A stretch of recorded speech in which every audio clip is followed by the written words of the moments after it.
Explains Axel. Well, yes, I was about to say so. I've been troubled to say, particularly at this very busy time of semester, to have so many interested people gathered here.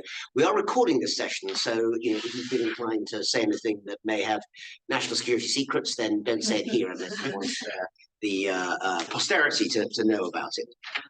In fact, many national security secrets will be discussed today, but not of a current variety, perhaps more of a historical one, since we're delighted to have Professor Axel Berkofsky with us. Axel is, he's taught in many places, and he has several areas of expertise, all of them relating to international relations, history, and East Asia, with written work on both the present and past of China, Japan, and Europe. And although that's not your subject for today, you've actually written very extensively, Axel, on EU-Asia relations. So that's always, when people wanted to throw a question, I think you wouldn't deny them the chance to get an answer. But it's one of the other strings to your bow that we are speaking today, which is a fascinating period of history. I should add, of course, that currently Axel is professor at the University of Pavia near Milan in Italy. So he is a very good example of trans-Europeanism, I think it's fair to say, having come from Germany. So today, the talk essentially has the same title as your recent book, which is apparently already going into a second and revised edition, despite having come out very recently. So it's been a bit of a bestseller, which is great. China-GDR Relations from 1949 to 1989, a fairly packed and fated period. And Axel, we know that you are going to just give us your thoughts for about 20 minutes or so, speaking to the room here, and then we'll invite a bit of discussion and conversation between all of us. So please do prepare any thoughts or questions that you have for Axel. Axel, welcome. Thank you for joining us today. Please, the floor is yours. Thank you very much, Rana, and thank you very much, Tony, for inviting me, and Laura and Jerry for doing, helping my way to set this up. Thank you very much for this, and I really appreciate it. I know it's a very busy time for all of you, so I appreciate you finding the time to be. The subtitle is "The Bad Company You Keep." I think this is really, maybe it's the best part of the book. The subtitle is it's a nice. It's not the best part of the book, but it's also a nice part of the book. And first of all, the East Germany. I mean, there is of course no longer East Germany and no longer German Democratic Republic. They wouldn't have liked the title of the seminar. They didn't like the term East Germany. They would have because there was.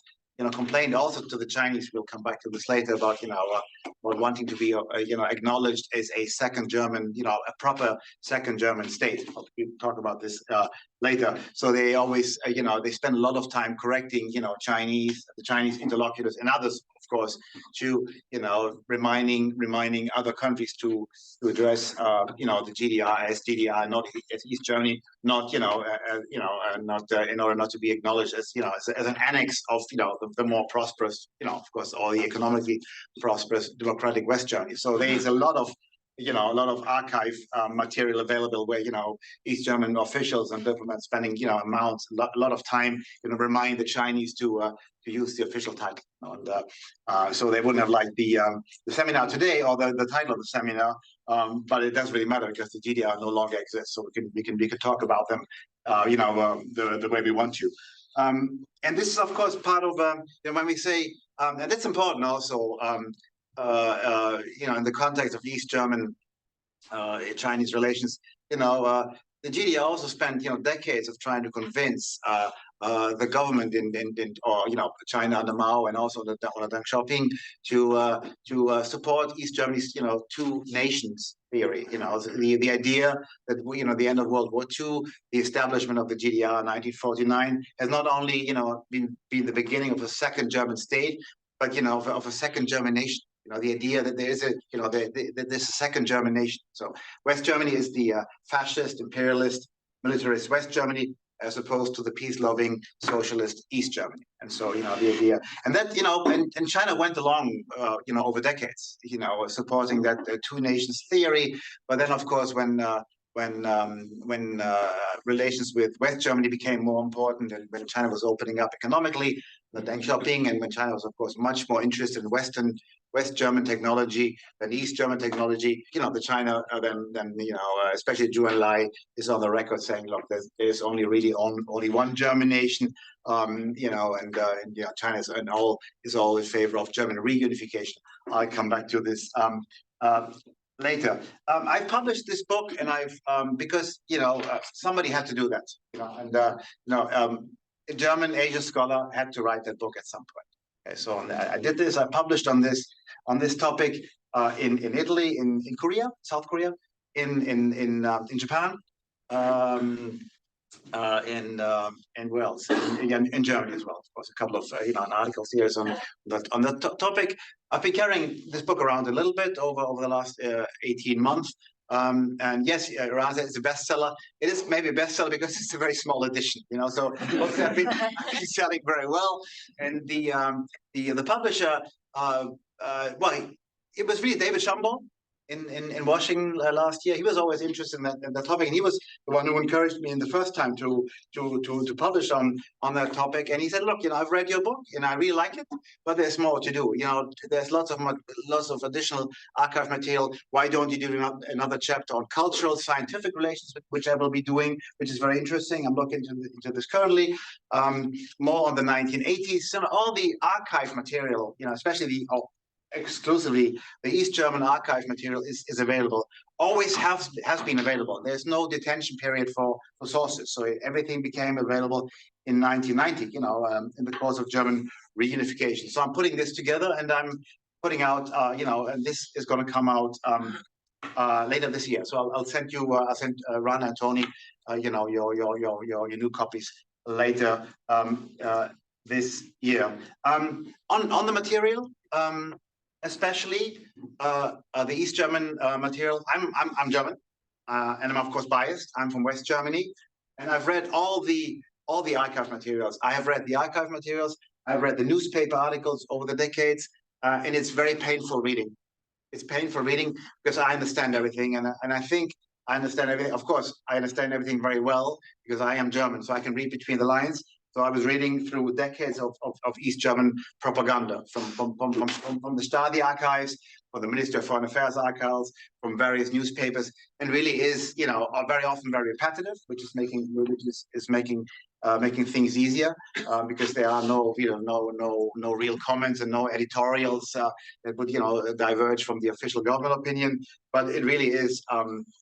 Sometimes really painful reading. It was painful reading. But because I'm living in Italy, the red wine and evening, helped a little bit to ease my mind, when after having read through propaganda the whole day. And of course, the same is true for Chinese propaganda. The result is a book that has 1 trillion footnotes, references. So it's a scientific book, but it's also very opinionated. Okay, it's not 100%, 1,000%.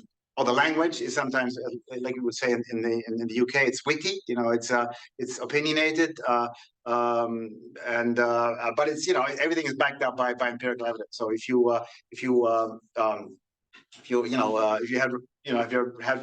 have read all the books that there are to read in the world, and you finally come to my book, then you would see there's everything I claim, everything I conclude is backed up by empirical evidence. Again, it's a book. The publisher, at some point reminded me to slow down a little bit, to tune it down a little bit.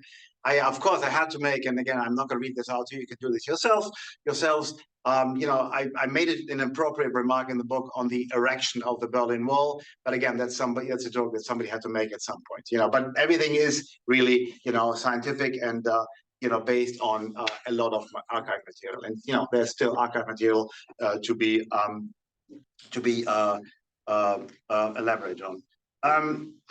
Now, what is the problem also about East German reporting, East German analysis on relations with China? Take the 1950s or the 1960s. It's not very objective. for example, and this is, this is something you have to read through. You have to know something about China. Of course, I'm Asia scholar, so I understood, what the Great Leap Forward in China was. But when you look at, East German newspaper articles from 1958, early 1959, or government documents, you would conclude that, everything is going according to plan. Things are going great in China. The Great Leap Forward is the very realization of socialism, communism. Things are going great. With the production targets are being met. Things are being, things are going great. Things are going great. In fact, things are going so great that East Germany under Walter Ulbricht was thinking about, loud, on the record, thinking about introducing Chinese-style people's communes in East Germany, which then led to, East German farmers, escaping even more from East Germany, As you know, from 1949 to 1961, roughly 2.9 million East German citizens were escaping from the GDR. And when this thing came out, when the idea of introducing, people's communes in East Germany, there was, hundreds of thousands of farmers, pack their bags and try to escape, which is of course still possible until 1969, until the erection.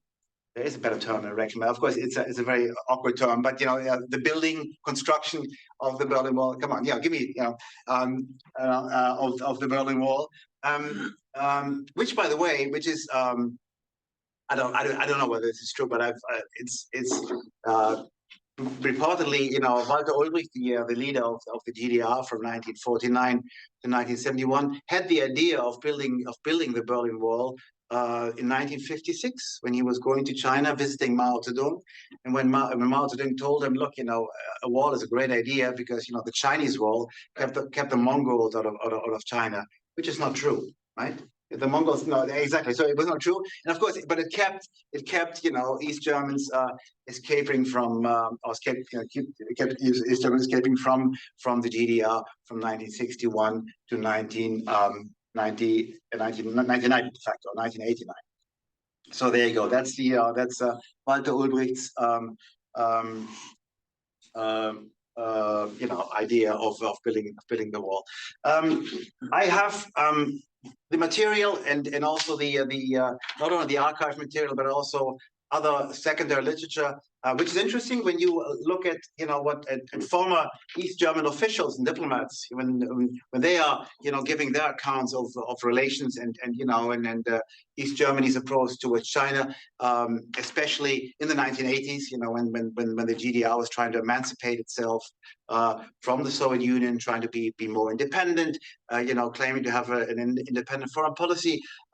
This is where, according to their accounts, this is where China came in.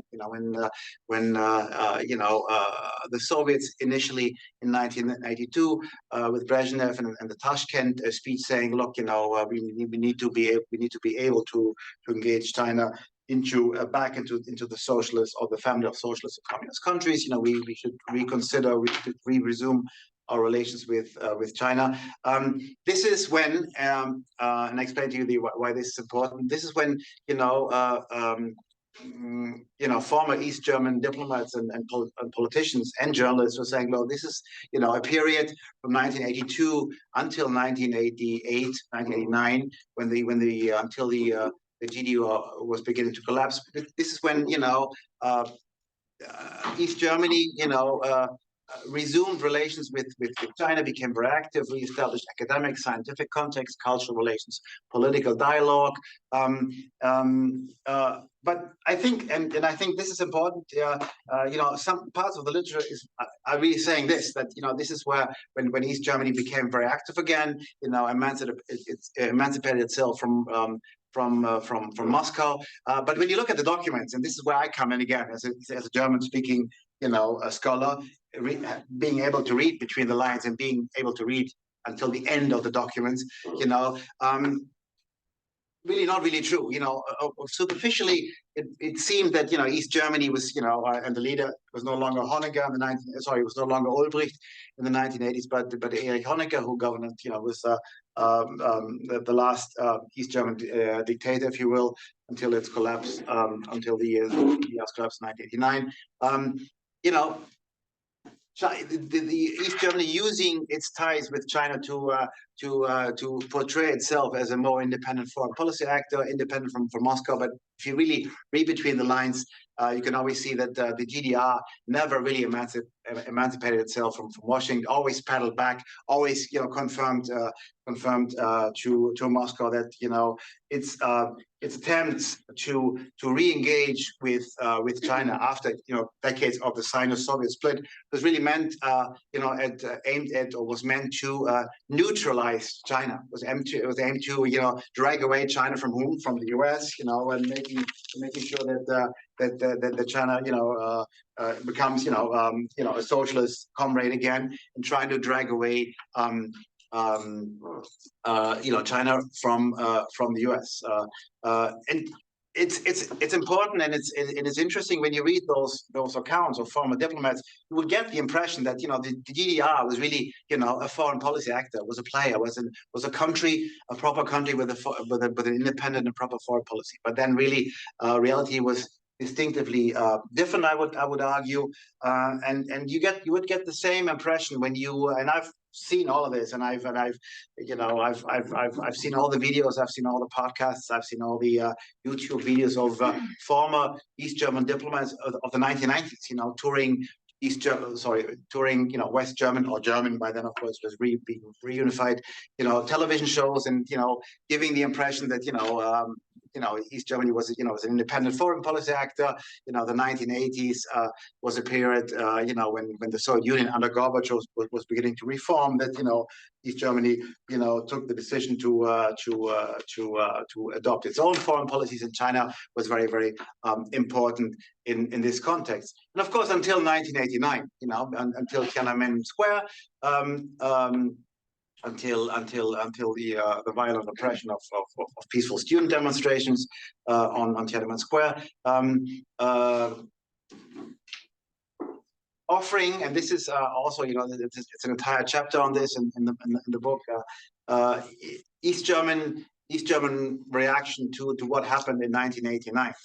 And on Tiananmen Square, and not by chance, of course, and of course no coincidence. East Germany, together with Romania and also Albania, I think, was the only country, the only socialist, or East Germany, or together with Romania, the only socialist countries which congratulated Beijing on the suppression of the counter-revolutionary activities on Tiananmen Square. When East Germany sent this delegation in September 1989 to East Germany. No longer by September 1989, the GDR, of course, already beginning to collapse.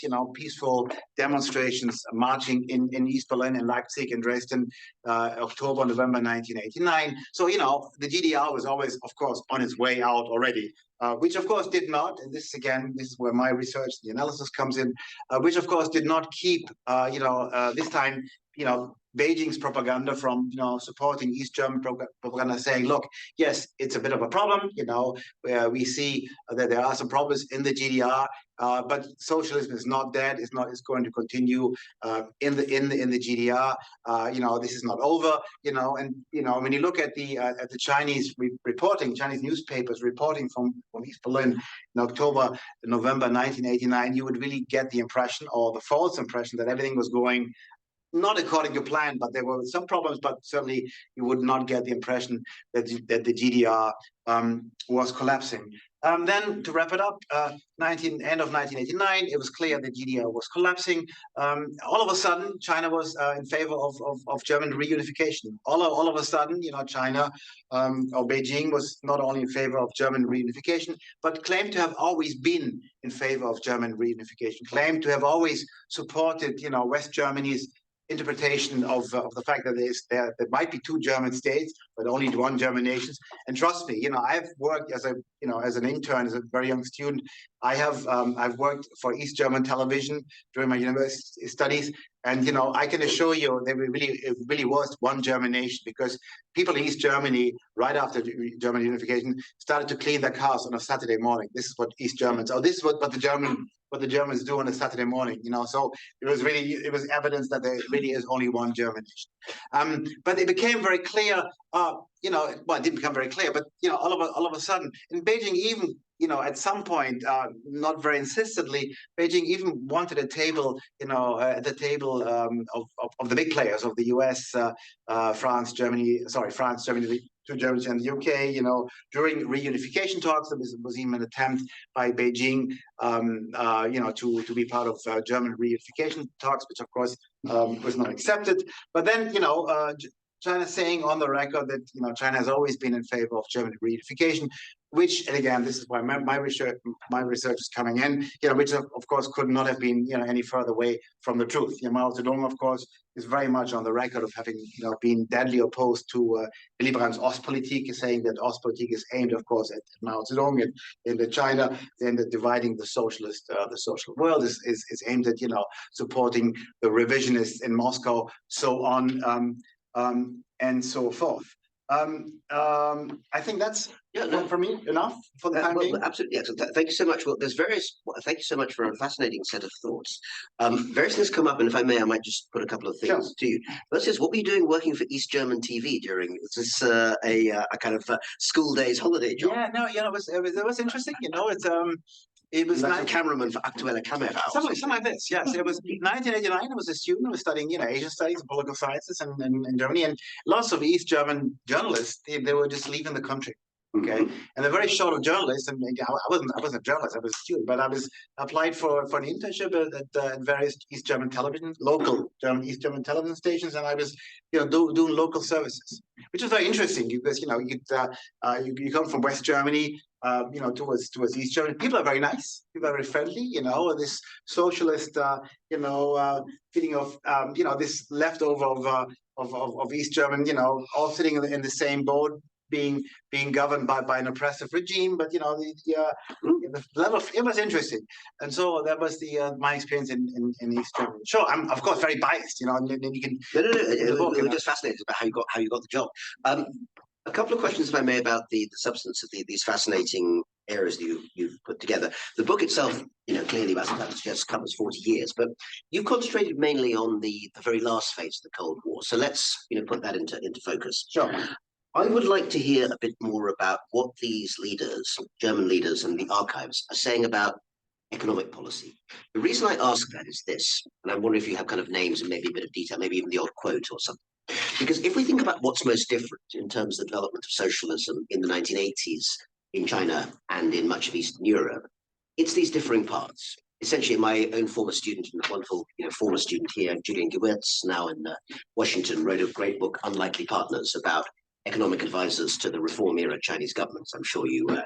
Sure. In the end, Hungary, of course, famously, the Gulag communism was very influential in many ways, along, of course, with American neoliberals, British Keynesians like Alex Cairncross and so forth. But essentially, this was a move towards marketization. Our own Professor Sage, of course, was very much in the heart of things, working in Beijing during some latter part of that period. That, as I understand it, not being unlike you, a specialist on the DDR, is not the East German story. Of course, there is reform of a sort, but in a sense, you're going to choose the most doctrinaire economic regime in the Eastern Bloc. You wouldn't choose Hungary, you wouldn't choose Poland, you would choose the GDR. So what are Ulbricht, by the way, you said last dictator, you're forgetting our friend, the still living 93-year-old Egon Krenz. Yeah, he's still around. I've talked to him as well. Did he answer back? No, not really. But he did. I've published in German also on this topic, and I sent it to him as well, and he didn't like it. But look, but in my defense, I mean, he's the one who spent 4 years in a prison for having ordered the death. No, fair enough. He spent, I think, 4 months in charge of DDR and 4 months in prison. 4 years in prison. That's right. There you go. But talk to us a little bit, perhaps, with some more detail about the economic contrasts between these two, and what the German archives tell us about that. Maybe that's important. It become important again in the 1980s. When the resumption of economic and let's put it this way, the envisioned resumption of economic and trade relations, which for East Germany was a big deal. I mean, according to the archive material, it was a big deal. China is getting interested, according to the officials, being very interested in East German technology, East German economic reforms. This is always in East German perspective, and industrial development in China could learn a lot from East Germany. Simply not true. Even if Honecker went to I mean, there were lots of and in defense of East German diplomatic activism, a lot of exchange, a lot of delegations traveling to China in the 1980s. Really trying to resume relations, and lots of agreements were being signed. Economic and trade agreements were being signed. And the Chinese side was also cheering those agreements, but very little substance. In the end, of course, then the GDR was collapsing a few years later. But in the 1980s, the GDR had, in terms of technology or high tech, had nothing to offer, really, next to nothing to offer to what China wanted. In terms of technology from industrialized countries. West Germany was the big player, of course. The trade and economic investment relations, was coming from the ideologic enemy it was coming from Japan, it was coming from West Germany, certainly not from East Germany. And I don't know whether you ever, I mean, there was part of the literature is claiming, yes, China was looking towards East Germany as a country that is, adopting economic reforms. Forget about political reforms, but adopting economic reforms. And there's some. But do they comment on the quality of the reforms? I mean, these are very different reforms in political intention from the ones in the GDR. They are, quite capitalist in many ways. Do you get in the archives where absolutely disapproving comments? Absolutely, absolutely. That's interesting. It's a very good question. I mean, yeah, sure. It's awkward. It's a bit of a double-edged sword. It's saying, look, they are economic reforms, but we must make sure that that China under Deng Xiaoping in the 1980s, we talk to them, but we make sure that they are don't towards capitalist, but that they don't adopt capitalist ideology, whatever it means. So they can see that happening. Oh yeah, absolutely. Absolutely, they really worry about this. That's okay. That's very interesting to know. Yeah. I'm sure there will be many thoughts from the room here, and I'd be delighted to take any comments that we have. And please do tell Axel who you are and kind of what your connection is with HKS or Harvard. Yes, please go ahead. Good morning. Thanks for doing this. My name is Stephen Alias. I'm a graduate student here in international relations. You had mentioned GDR diplomats. You mentioned the Stasi. I'm wondering, what was the process of Western assimilation for those diplomats and those, a large number of intelligence community in the GDR? And once unification happened, what happened to all their processes, if you will, when they became just German citizens? Yeah. Well, I can certainly speak. I can certainly cite. This is what I've already done a little bit in my 15 minutes. How can I say this? Sure. You're a German. I mean, there's one famous guy, Joachim Krüger, former East German diplomat, being based in Beijing. Speaking Chinese, being very well informed. He's not stupid at all. But then he's published a lot on East German foreign policy, on East German relations with China, and it doesn't make any sense. It really doesn't make any sense saying, look, what I said earlier, East Germany can become very independent, leaving Soviet domination, behind, despite the fact that, of course, East Germany was occupied by 500,000 Soviet soldiers until 1989, including Vladimir Putin, famously. But talking lots of nonsense, essentially, objectively nonsense, saying, whenever, East German politicians, Honecker, pedaled back and saying, look, no, of course, relations with, when the Soviets complained about, let's put it this way, when the Soviets complained on the record to East Berlin about East Germany getting too close to China, not following Soviet orders to back down, okay, he said, sure, Honecker told the Russians or told the Soviets, don't you worry about this. This is aimed at neutralizing Beijing. We'll never move away from you. You're still our best friend. But this is aimed at dragging, China away from the US. It didn't make any sense, and this was really only meant, at a domestic audience. This was meant at a Soviet audience to calm down the Soviets in believing that there's really nothing to worry about. But the GDR from the very beginning, and this is also where you need to know, or one needs to know, that East Germany over decades depended on West German economic aid, financial aid until the very end. I mean, East Germany would have gone bankrupt 3 or 4 times from 1949 until 89 if it had not been for West German financial or economic support. So this idea of the GDR really being a foreign policy actor with a punch, the way it is being described by former politicians, by former diplomats, really does not correspond with reality. What I don't like about this, and this comes back to a question, what I don't like about this is that these people have published quite a bit on this, but it really doesn't correspond with the fact, and that's also very much in the book. And that's why they don't like that book, because they say, look, I'm biased. I don't give East Germany enough credit, with a shining rising star within the bloc of communist country, the most developed economically most developed country in the Eastern Bloc. But then look at the competition. Sure, you are developed if you compare yourself with Bulgaria, Romania, and Albania, but you're not economically developed if you compare yourself with West Germany or the UK or Japan. Exactly. So there you go. But it's misleading, and if I may add this, it's painful. Also when you I mean, they were still being invited, and Egon Krenz, East Germany. You're right, of course.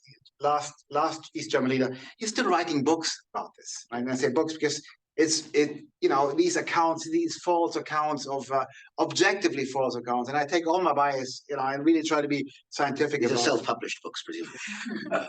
Revisionism in there. Yeah. It's really lack of substance.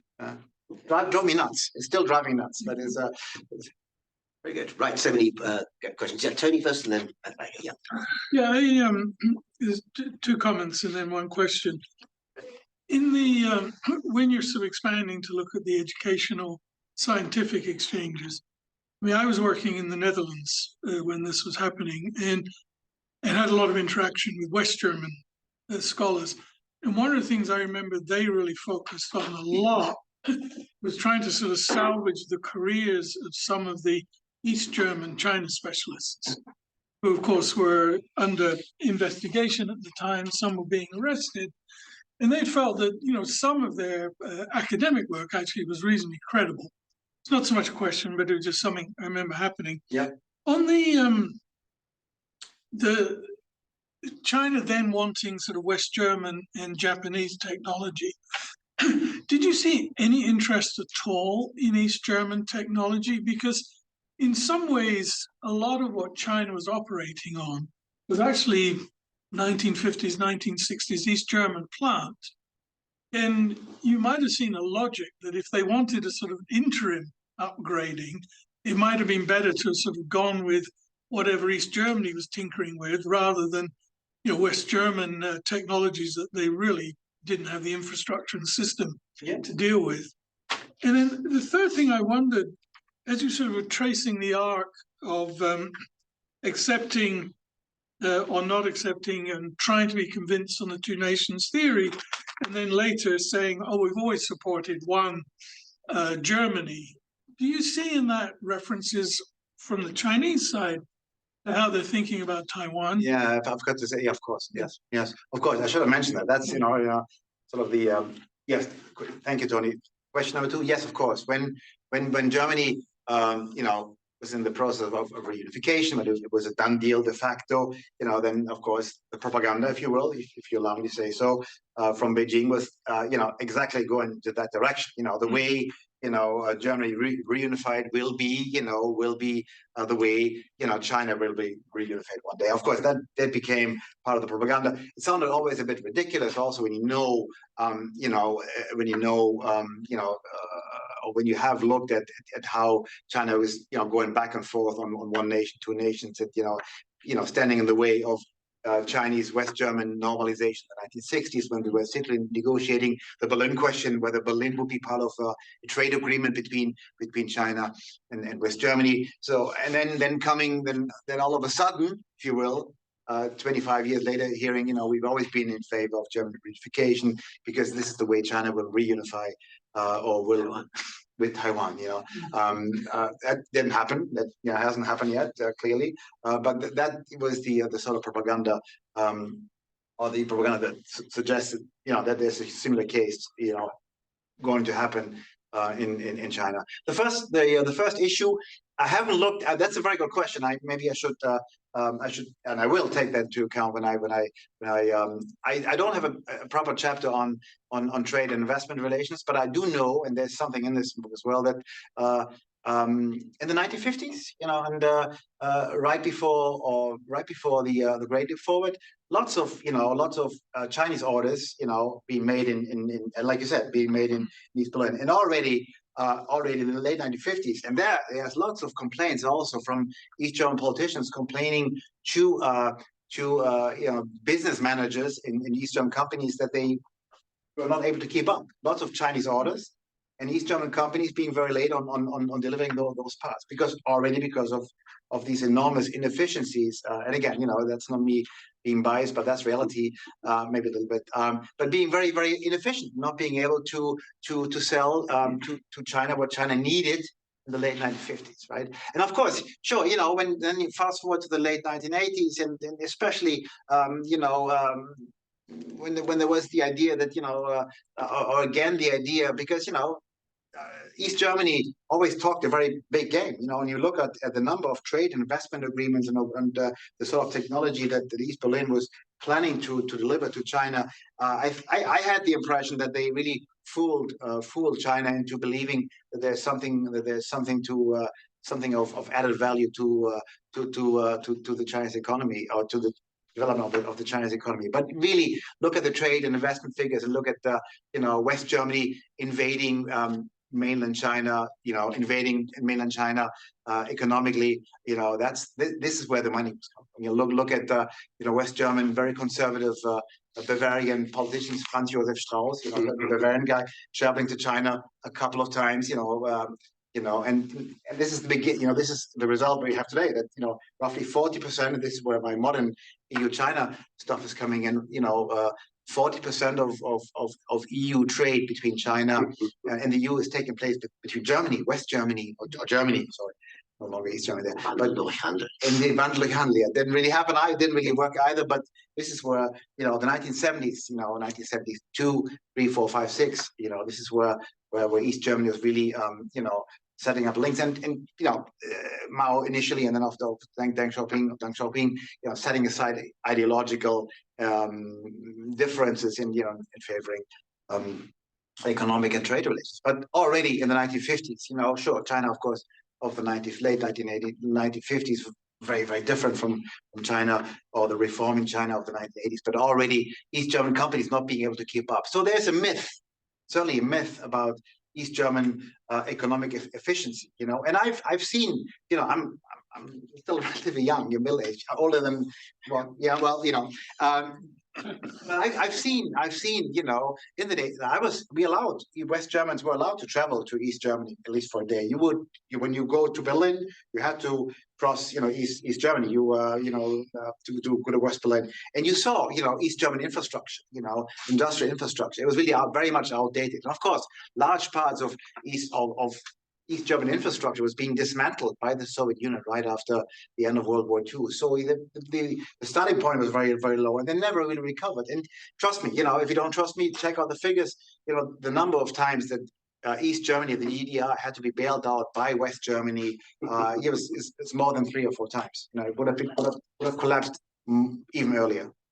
More questions? Yeah, please go ahead. And again, just do tell us. Yeah, sure. I'm Hao Shen, fellow with the Rajawali Foundation Institute for Asia. So thanks for this fascinating presentation. I have a question about propaganda, and I also do research on China and Chinese politics.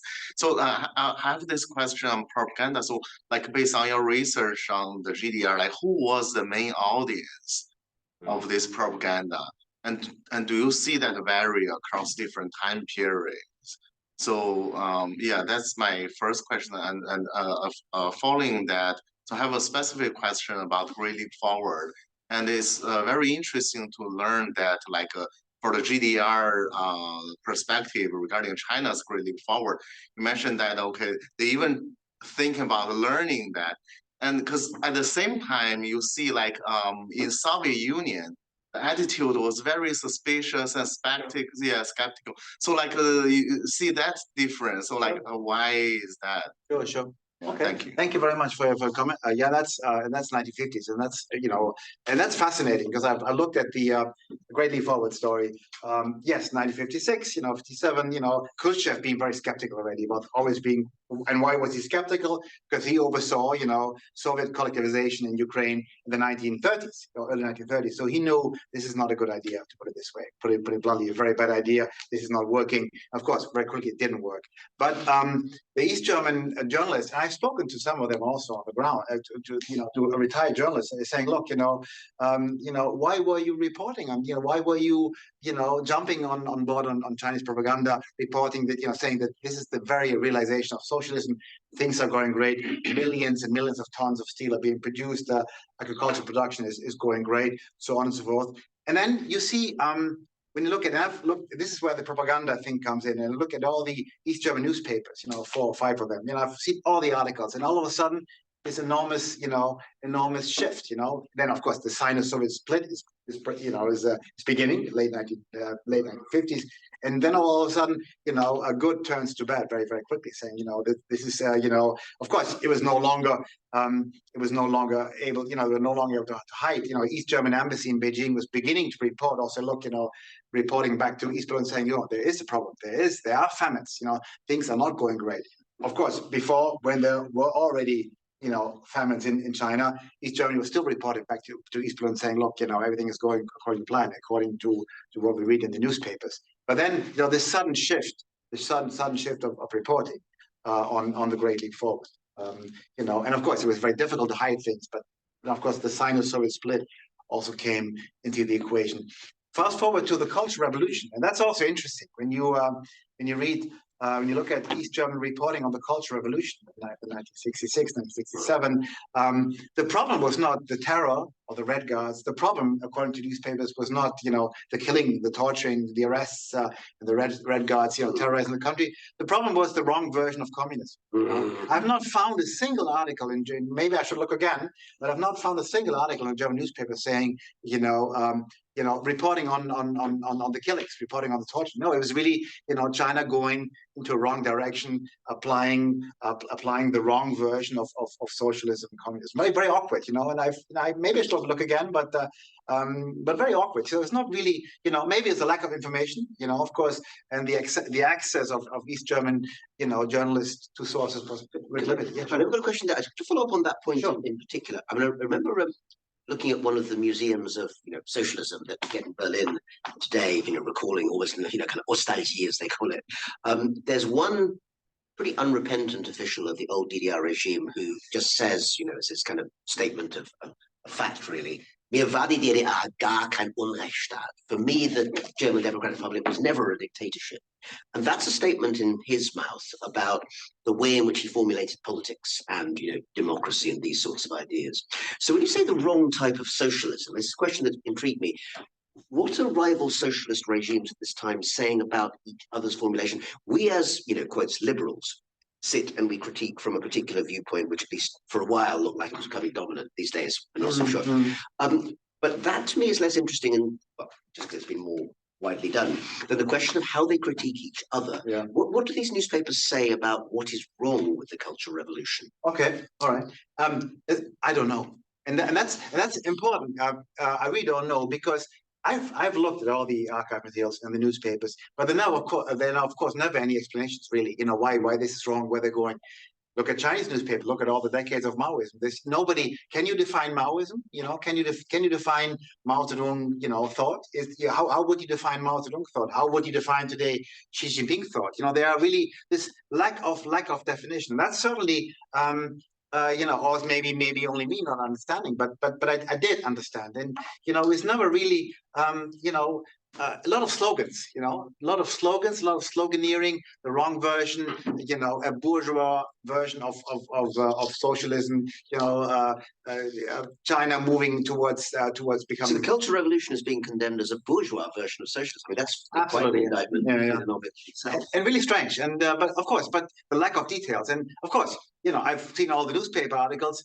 But at some point, it is really easy reading because things are repeating themselves very, very, very, very often, and without, and the lack of definitions, lack of details. Interesting. Now, sorry, we had a question over here, I think, as well. Yes, sir. Yeah. Thank you very much for the speech. And I have I wonder if you'd like to sort of have comment on the implications for research on contemporary or current politics, especially between Germany and China. It seems to me when you discuss what happened in the 80s, there was, from the Chinese perspective, the struggle between pragmatism and ideology. It seems that pragmatism eventually overtook ideology when it comes to the Chinese reaction to the unification issue. And today I noticed that the Communist Party of China is trying to establish a relationship with AfD, which seems to have a strong base in East Germany. And I wonder how you like to approach this relationship between the two parties, or especially from the Chinese perspective. What do you think that the CCP is trying to do? Is this kind of throwback to the old relationship with East Germany, or is this very pragmatic sort of approach in taking advantage of AfD's popularity and potentially establishing a cabinet eventually? Or AfD's unhappiness with the overall situation in Germany? That's something that the CCP can sort of take advantage of. Okay. For those of you who don't know, the AfD is, it's a German, East German, well, it's a German, that's right, far right neo-fascist party, part of the movement of populist neo-fascist parties in Europe, in Italy, in the UK, partially also in the Netherlands. Having, as like you said correctly, and then I come back to you. Well, it's a very good question, very good comment. It's brand new, it's breaking news anyway already, because there have been ties between the AfD and the Chinese Communist Party. I'll do this in a second. So they're very strong in East Germany. Okay, so they have what? Overall in Germany, maybe 12, 13%. Maybe hopefully less, but that's where they stand. In East Germany, 25%.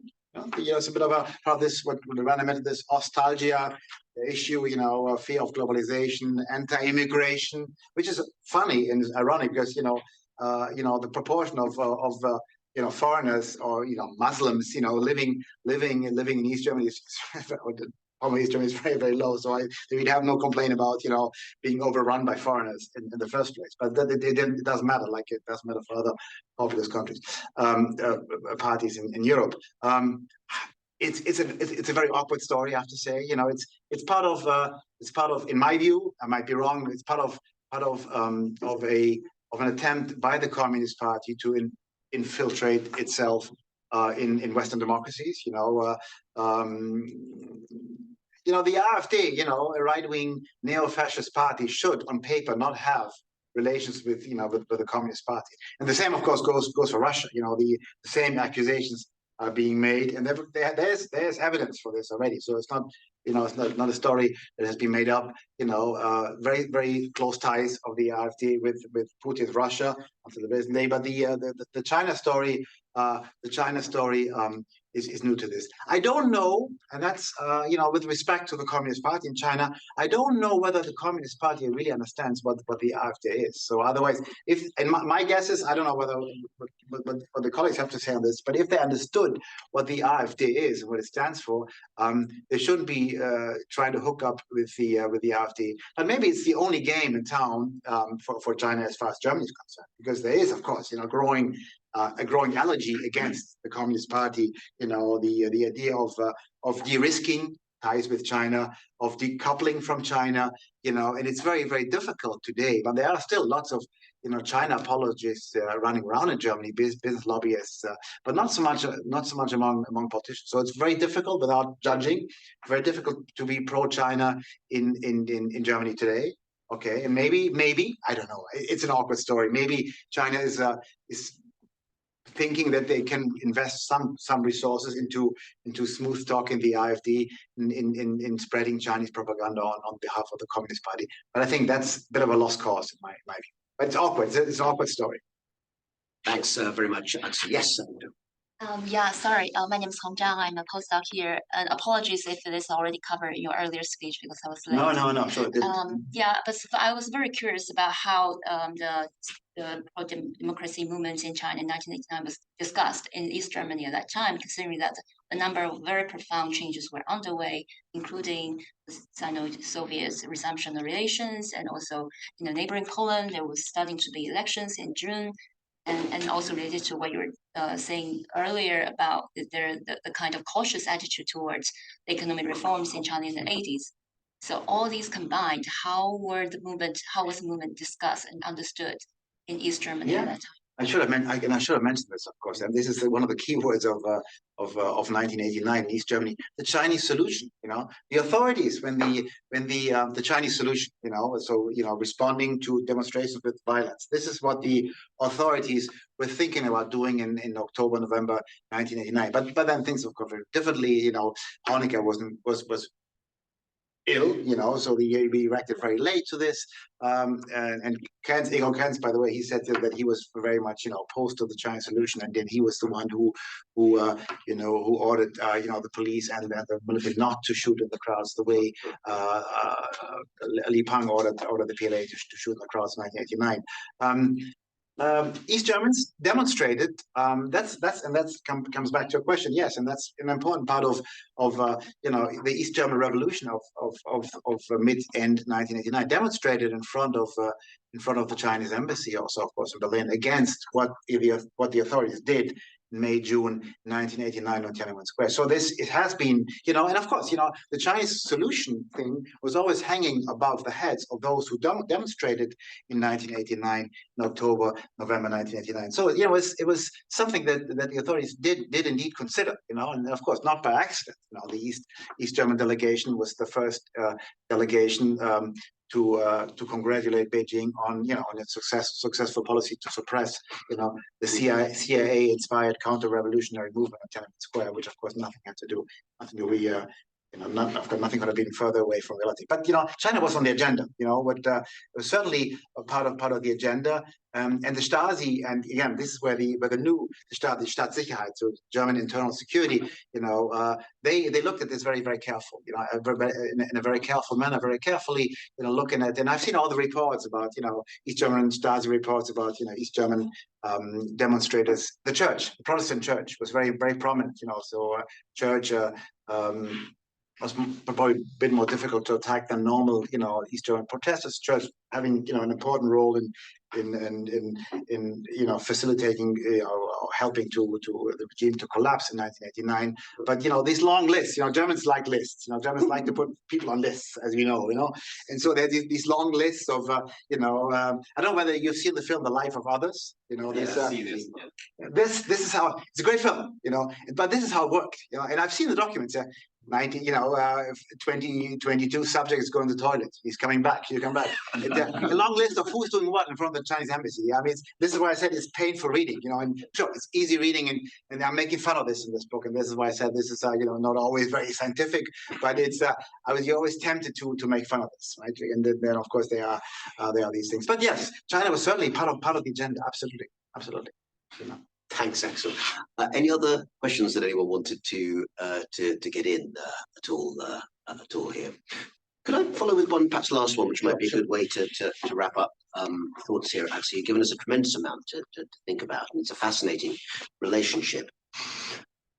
In a sense, a question that I have that comes from your explanation of how much of a gap there is between the rhetoric, but the language that's used about what the East Germans think they're doing in their relationship with China and the reality.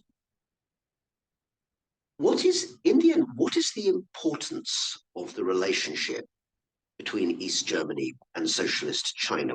Why does it matter as a relationship? And historically, we can see why the Soviet Union and China, the relationship and the split mattered in terms of geopolitics.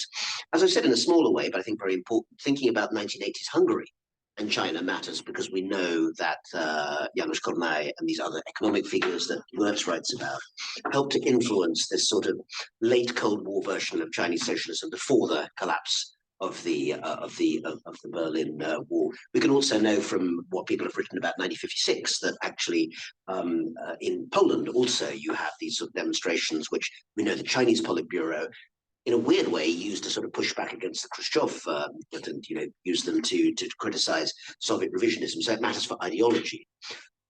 Where does the significance lie, do you think, in the GDR-China relationship, either in the 80s or as a whole?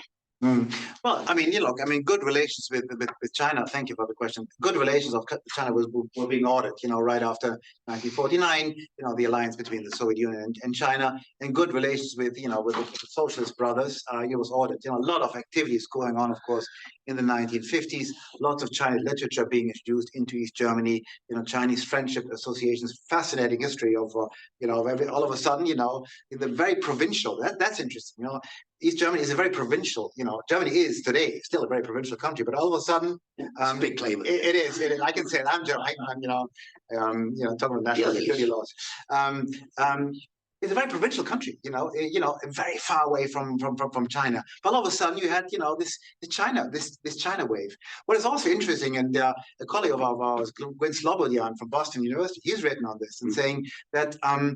Because the Soviet Union was, and this is why this is such a good question, because the Soviet Union was so dominant, was dominating East German politics, domestic politics, and especially foreign policies, that there was some sort of nostalgia among East German, real, they call themselves the real comrades, the communists, looking towards China, looking towards Mao Zedong as the one who's resisting against not against Stalin, of course. He was getting along very well, but resisting against Khrushchev. A small movement within the group of East German intellectuals, politicians from the Socialist Unity Party, saying, we should not look towards Soviet Union, which is oppressing us, but we should look, small minority, but still interesting, in the overall context, looking at Mao Zedong as the real revolutionary, as the one who's really adopting socialism, communism, as the one who's, not following Soviet orders. But of course, a small minority didn't really matter, didn't have any consequences in relations, because there would be, of course, lots of if you had a differing opinion, you of course being monitored, and the Stasi would take care of you not having a differing opinion. But there is, in the 1950s, after this China wave, the idea that not the Soviet Union is the real communist party, but Mao Zedong is the real revolutionary, the real comrade, the real communist, which is is pursuing real communism. Of course, is also last remark is, of course, is I would argue if East German intellectuals, East German politicians, but above all intellectuals, which had this very idealized, romanticized image of China being, the land of socialist communists, the land of milk and honey, if they had known what was going on in China in the early 1950s, or what was going on in people's communes, they wouldn't have had that vision. But that, you had a group of, and that's also in the book, of East German intellectuals and authors going to China, being shown what the Chinese authorities wanted to show them, and then they came back with these, accounts of China being, being the real communist country, and a role model communist country, and not necessarily the Soviet Union, which was, of course, very quickly suppressed because it didn't, it put in jeopardy, East Germans' friendship with the Soviet Union. Axel, so much to think about there. Fascinating relationship between these two big socialist states, and I'm sure that people will be eagerly looking for the second edition of your bestseller to illustrate that. But you've given us plenty to think about today. Thank you very much, Axel Berkofsky. Thank you very much.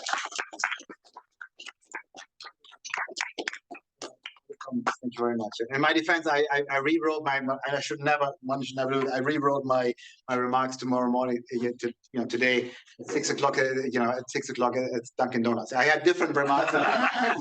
Maybe even which donut you chose. I take this home. I'll send you. Dunkin' Thank you. Thank you. Yeah.